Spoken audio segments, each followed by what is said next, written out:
धाकड़ खबर बेखौफजुमा बेबाक अंदाज। धाकड़ खबर के न्यूज़ रूम से मैं आपके साथ हूं अकरम रईस खान। शाम दाम दंड भेद हर हथकंडा अपनाने के बाद भी भारतीय जनता पार्टी जब बंगाल में कामयाब नहीं हो पाई, हालांकि अगर उसके पुराने इतिहास से आज की स्थिति पर नजर डालें तो हम लोग पाते हैं कि वो कामयाब है।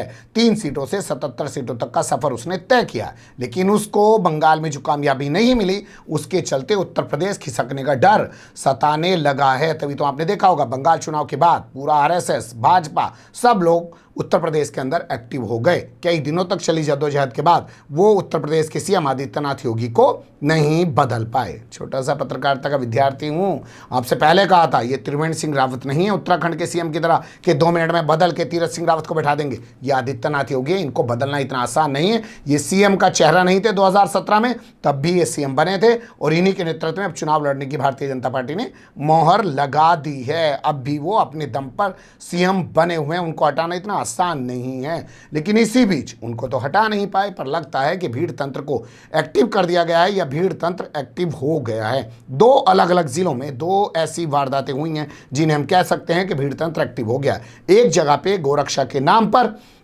एक शख्स की गोली मारकर हत्या कर दी गई और उसके साथ मौजूद 4-5 लोगों को पीट कर गंभीर रूप से घायल कर दिया गया। तस्वीरों की ज़बानी आपके सामने रखूंगा। और दूसरे जिले में राहगीरों को रोका गया, गो हत्या के नाम पर उनके साथ मारपीट की गई और उनसे जय श्री राम के नारे भी बुलवाए गए। यानी कि 2 चीज़ें निकल के आती हैं, एक गो हत्या और दूसरा जय श्री राम। तो कहां कहां कैसे कैसे घटनाएं घटी हैं बारी बारी से आपके सामने रखने की कोशिश करेंगे। सबसे पहले चलते हैं मथुरा की खबर की तरफ। मथुरा की खबर से इसलिए शुरुआत कर रहा हूं क्योंकि मथुरा को कृष्ण नगरी कहा जाता है और वर्तमान समय में जो पंचायत के चुनावी नतीजे आए उसमें मथुरा हो, उसमें अयोध्या हो, उसमें काशी यानी कि बनारस, वाराणसी हो, वहां पर भारतीय जनता पार्टी हारी है। यानी कि प्रयागराज में भी भारतीय जनता पार्टी हारी है, गोरखपुर में भी भारतीय जनता पार्टी हारी है। तो जहां जहां ये धर्म नगरी बताते हैं वहां वहां पे ये पंचायत चुनाव में हारे हैं, तो इसलिए लगता है वहीं पे ज़्यादा जो है हलचल दिखाई दे रही है। आपने देखा होगा बंगाल चुनाव के फौरन बाद यहाँ वृंदावन जो थाना पड़ता है उसका एक मस्जिद है, वहाँ पे घुस के कुछ लोगों ने इमाम के साथ मारपीट की और मस्जिद के ऊपर चढ़कर तार तोड़ दी और लाउड स्पीकर को उतार के ले गए। पूरा एक हंगामा उस बात को लेकर देखने में सामने आया था फौरन बंगाल चुनाव के बाद। अब ऐसी ही खबर इस मथुरा के दूसरे ज़िले से आ रही है। ज़िले का नाम है कौशिकला। इसकी भी एक धार्मिक हैसियत है। यहाँ का एक गांव है तुमोला। तुमोला गांव में होता क्या है कि एक टेम्पो यानी कि एक ट्रक है, उसमें 5-6 गायें लदी हुई हैं और कुछ लोग हाथरस के किसान से उनको खरीदने के बाद हरियाणा के मेवात की तरफ लेकर जा रहे हैं। व्यापारी ऐसे ही करते हैं, जो लोग खरीदने बेचने का काम करते हैं। बस क्या था, तुमोला गांव में इनको रोक लिया जाता है, इनके साथ मारपीट की जाती है और एक शख्स की गोली मार के हत्या कर दी जाती है और बाकी लोग गंभीर रूप से घायल हैं। मरने वालों में एक शख्स का नाम शेरा है, उम्र 50 साल है, उसके पिता का नाम हजारी है, बुलंदशहर के अरनिया थाने का वो रहने वाला था। इसके अलावा शेरा के जो मौत हो गई, उसके अलावा जो लोग घायल हैं उसमें से एक का नाम अनीस है, दूसरे का नाम रहमान है, तीसरे का नाम शहजाद है, चौथे का नाम कदीम है, 5वें का नाम सोनू है, छठे का नाम टीटू है और इसके अलावा एक शख्स चुन्नी जो है वो बताया जा रहा मौके से फरार हो गया है। ये खबर तमाम अखबारों में छपी है। किसी ने कहा कि ट्रक पलट गया, किसी ने कहा कि गो तस्कर लोगों पर, ग्रामीणों पर फायरिंग करने लगे। तमाम तरीके की बातें कही जा रही हैं, लेकिन जनसत्ता जब आप पढ़ेंगे तो उसमें तमाम चीज़ें दी गई हैं कि हाथरस से ये लोग गाय लेकर जा रहे थे हरियाणा की ओर। बता दें आपको, मथुरा उत्तर प्रदेश का वो ज़िला है जिसकी सीमाएँ 2 राज्यों से टकराती हैं। वही उत्तर प्रदेश में तो पहले से ही है, वो उसकी सीमा टकराती है राजस्थान के भरतपुर से, उसकी सीमा टकराती है हरियाणा के फरीदाबाद, पलवल, ये तमाम इस जगह से इसकी सीमाएं टकराती हैं। 2 राज्यों से उसकी सीमा टकराती है। मृतक के बेटे शाहरुख की ओर से तुमोला के ग्रामीणों के खिलाफ जो अज्ञात हैं FIR दर्ज कराई गई है। इसके अलावा गो रक्षा करने वाले बाबा चंद्रशेखर की ओर से गो तस्करों के खिलाफ FIR दर्ज कराई गई है। इस पूरे मामले को लेकर यहाँ के SP क्या बयान दे रहे हैं, उनकी ज़बानी सुन लीजिए। प्रातः थाना कौशिकला में सूचना प्राप्त हुई कि ग्राम तुमोला के निकट गौ तस्करों एवं कुछ ग्रामीणों में आपस में झड़प हो रही है। इस सूचना पर पुलिस द्वारा मौके पर पहुंचने पर यह तथ्य प्रकाश में आया कि 6 व्यक्ति जो कि थाना अरनिया जनपद बुलंदशहर के निवासी हैं, अपने वाहन टाटा 407 में 6 गोवंश भरकर अलीगढ़ होते हुए मेवात जा रहे थे। रास्ते में ग्राम तुमोला के निकट कोसी नंदगांव रोड पर कुछ ग्रामीणों से इनकी झड़प हो गई। इस झड़प के क्रम में एक व्यक्ति शेरा सनाफ हजारी निवासी अरनिया जनपद बुलंदशहर की मौके पर ही मृत्यु हो गई एवं 5 व्यक्ति घायल हो गए हैं। मृत व्यक्ति का शव पंचायत में भरकर अग्रिम कार्रवाई के लिए पीएम हेतु भेजा जा रहा है एवं घायलों को उपचार के लिए हॉस्पिटल में भर्ती करा दिया गया है।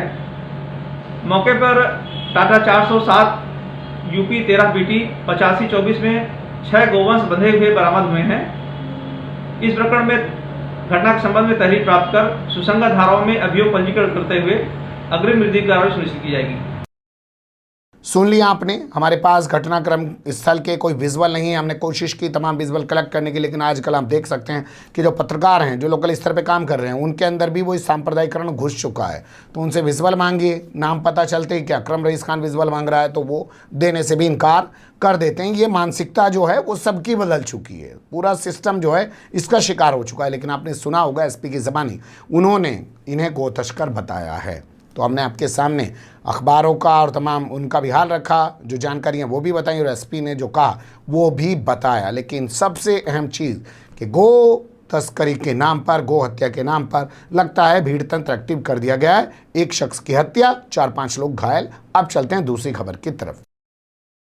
ये खबर हमारे पास गाजियाबाद से आ रही है। गाजियाबाद की हैसियत आज उत्तर प्रदेश के अंदर जान लीजिए। किसी ज़माने में कानपुर को जो है मैनचेस्टर कहा जाता था, लेकिन आज जो नोएडा और गाजियाबाद की इमेज है वो इमेज उत्तर प्रदेश में किसी ज़िलों की नहीं रह गई है। हर अधिकारी यहीं पोस्टिंग चाहता है क्योंकि यहीं पे सबसे ज़्यादा पैसा है, यहीं पे रियल एस्टेट की दुनिया में सबसे ज़्यादा पैसा लगा हुआ है। इसी गाजियाबाद का एक इलाका है भोजपुर। ये भोजपुर थाना जो है, ये इसे भी आप कह सकते हैं कि ये 2 ज़िलों की सीमाओं से टकराता है। एक तरफ मेरठ की सीमा से टकराता है, एक तरफ हापुड़ की सीमा से टकराता है। 2 ज़िलों की सीमा से ये टकराने वाला थाना है।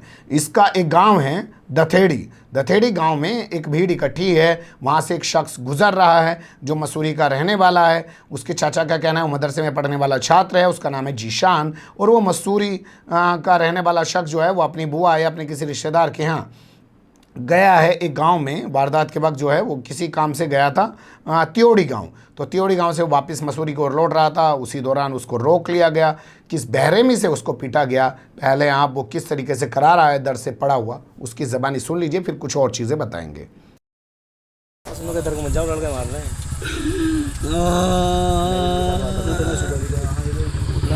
ये भैया है, ये नाहजी से आ रहा था।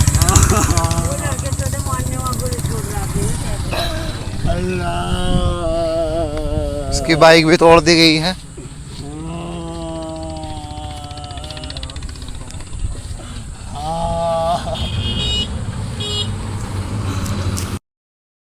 सुन लिया आपने किस तरीके से वो दर्द से करार रहा है। ये पूरा मामला सामने आने के बाद पूरी खबर जो निकल के आई है वो ये कि दथेड़ी गांव के अंदर आकाश नर्सरी है, वहाँ पे भीड़ इकट्ठा थी। उस भीड़ ने जो भी राहगीर वहाँ से आ रहे थे बाइक सवार, उनको रोका, उनका नाम पूछा। जैसे पता चला इसका नाम जीशान है तो इसको मारा पीटा। और उसी दौरान वहाँ से जो एक और गांव है नहाली, वहाँ के 2 लड़के गुजर रहे थे। उनमें से एक का नाम कामिल बताया जा रहा, दूसरे का नाम शहजाद बताया जा रहा। उनके साथ भी मारपीट की। यहाँ के थानेदार का बयान छपा है, प्रभात दीक्षित उनका नाम लिखा गया। उनका कहना यह है कि जो इन्होंने तहरीर दी, मतलब जो पीड़ित जीशान ने तहरीर दी, उसके आधार पे हम लोगों ने एफआईआर दर्ज कर ली है। अंकित और उसके भाई मनीष को फौरी तौर पे गिरफ्तार कर लिया है और बाकी जो हमलावर हैं, बाकी जो आरोपी हैं, उनकी तलाश की जा रही है। जबकि अब आप पीड़ित के चाचा का बयान सुनिए। उनका कहना है कि पुलिस ने कहा कि जय श्री राम लिखोगे तो एफआईआर दर्ज नहीं करेंगे। जी, आपका क्या नाम है? सरफराज है ये। आप जो बच्चा है जीशान, जिसकी आज जो है पिटाई की गई है, इसके आप कौन है? चाचा हूँ जी इसका। क्या घटनाक्रम था, क्या पूरी कहानी है, बताएंगे आप? हाँ जी बिल्कुल बताएंगे। ये चला था अपने खाला के यहाँ से तोड़ी से, और ये मसूरी के लिए निकला था भोजपुर होता हुआ। रास्ते में जो है मीर वो पड़ता है दतेड़ी गांव।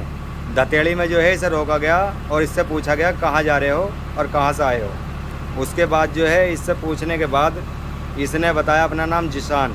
इसके बाद इससे मारपीट चालू कर दी, लाठी डंडों से, नोकीली चीज़ों से। और इस पर मारपीट करने के बाद इससे कहा जय श्री राम बोलो। इनने जय श्री राम नहीं बोला। इसके बाद काफ़ी मारपीट हुई है और इसे जख्म मरम्मत हालत में छोड़ के गए हैं वो। और इसे फिर मेरे पास फ़ोन आया है कि मीरपुर के 2 लड़के हैं, उन्होंने मेरे पास फ़ोन करा। अच्छा, तो आप पहुंचे थे घटनाक्रम पे सबसे पहले घर वालों की तरफ नहीं, से? घर वालों की तरफ से जो वो लड़के मीरपुर भेजे, मैं तो थाने में पहुंचा था। अच्छा, थाने में जाने के बाद क्या हुआ? थाने में जाने के बाद इन्होंने जो है बच्चों को वहाँ भेज दिया था मेडिकल के लिए। कौन सा थाना था ये? थाना भोजपुर था जी। अच्छा, FIR वगैरह हो गई? नहीं, FIR नहीं हुई जी। क्यों, किस कारण? FIR नहीं हुई कि मैंने FIR में जय श्री राम का नारा लिख रखा था। उन्होंने कहा दरोगा ने कि जय श्री राम का नारा खत्म करो। दरोगा जी का नाम पता है कुछ? नहीं, दरोगा जी का नाम पता नहीं है। अच्छा, तो उन्होंने जय श्री राम का नाम होने के कारण FIR दर्ज करने के लिए मना कर दिया जी।